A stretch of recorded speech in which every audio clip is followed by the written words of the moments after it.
আগে বানিয়েছিলাম সাবুদানা বড়া। সাবুদানাটা রাত্রিরে ভিজিয়ে দিয়েছিলাম। অল্প জল দিয়ে ভিজাতে হবে, বেশি জল দিলে হবে না।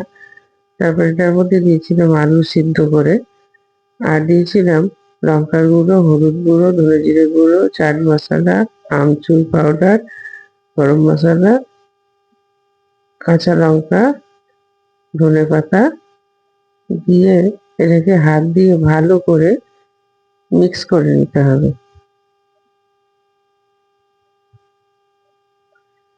তারপর এটার মধ্যে দিয়েছিলাম শুকনো খোলাতে ভেজে বাদাম গুঁড়ো করে নিয়েছিলাম মিক্সিতে। সেই বাদামের গুঁড়োটা এর মধ্যে মিশিয়ে দিলাম।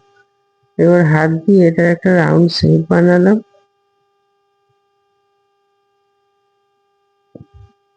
এবার চাটুর মধ্যে অল্প তেল দিয়ে বড়াগুলো দিয়ে দিলাম।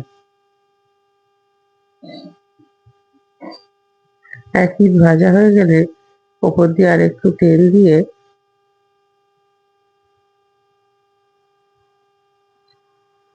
আবার উল্টে দিলাম।